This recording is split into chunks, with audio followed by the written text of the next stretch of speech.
And then last year I also have a base, and I've showed you guys a couple times, that raises the snowman up real high, right in front of the mega tree. And then in front of it is a row of Santa Clauses, and this year I'd like to do big Santas and little Santas, so 2 rows. And then there's a 2-foot mega trees and mini trees and 1-foot mini trees. So it's basically just creating this whole tier. And I wanted to come up with a really cool effect, since these things are white and they're raised up, so they're really prominent right in front of the mega tree now. And so I got the idea of just taking a pixel strip, and I'm going to show you after I demo it. Now, real quickly, just take the base off and show you what I did. So without anything further, I'm just going to leave it on its own little demo. That's great. That's cool, Danny. How many LEDs you got in there? There are 72. I was going to do 90, and I had a quick strip of 72, and thought, you know, that's probably enough. And look at the interesting thing here is that different sections glow differently. This changes to black when it's a different color, and the red strip goes away at certain colors. Well, it's just on an automatic kind of a mode right now. See how the hat goes away? It looks like certain things are coming out when you fade, so I may try to... So turn it like just red. Yeah. So let's see, green is where the red goes away. Yeah, you get this is my little demo. This is what I use for breadboarding RGB. It's just it's got a little remote on it. I'm hitting red. It's giving me green. How's that? And I see if you're red if it's black. Did I plug this thing in one? Did I just hit?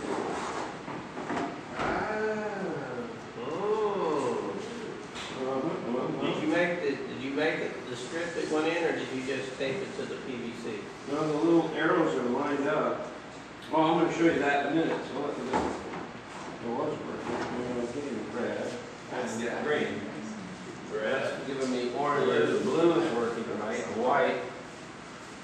That's weird. Red and green are reversed on my control thing. I thought it looked like crap. They're all different colors. I'm turning it off and back on my Actually, I like it with the rotating Yeah, color rotating looks really good. because it makes things light up differently.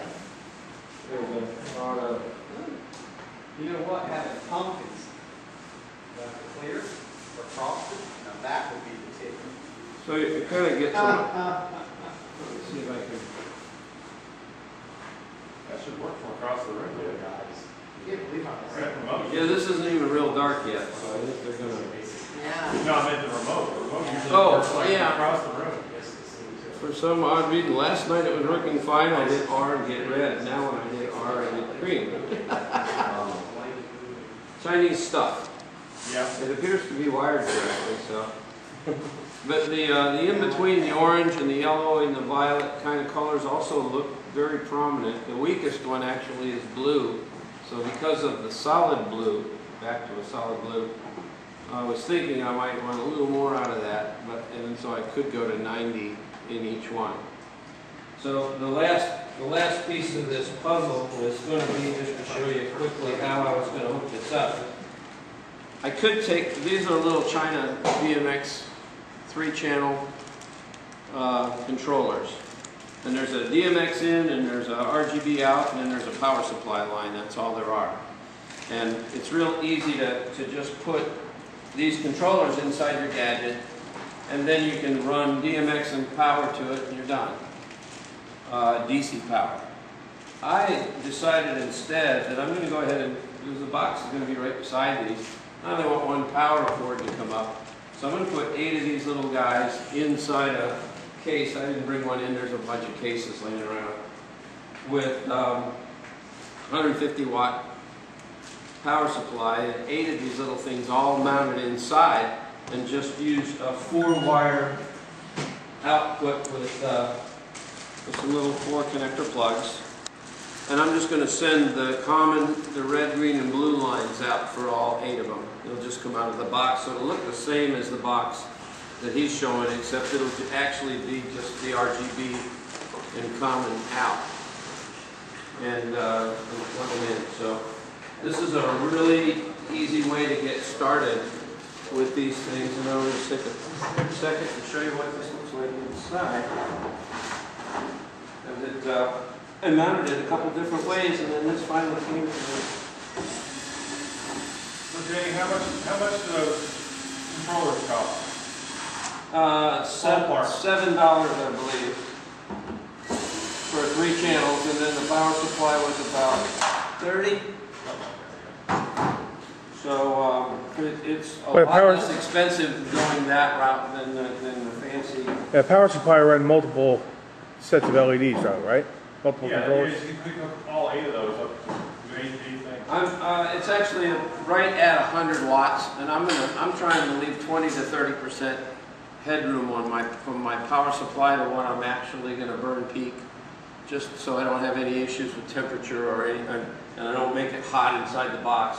The other thing I learned, remember I showed, this was wrapped with LEDs and had a little of his rectifier added on.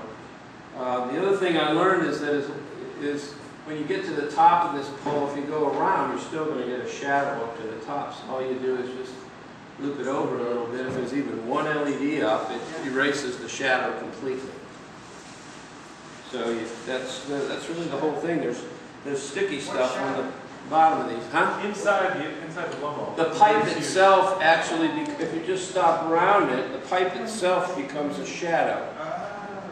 And so when I did my light bulbs, the LEDs, I put one bulb and held it down and put a tie wrap around it, and then I wound the rest of them down. So I did the same thing with the LED, just looped it over the top. When you get time, I've got these. You buy these 5 meters at a time. This happens to be the high density one, which is 60 LEDs per meter instead of 30. And these are dumb strips. They're not smart strips where you're controlling it. I'm not controlling every bulb. Everything's just going on its own. And So the strips that you had in your hand are what's on there now, or? And it looks like it's going to get involved in auto.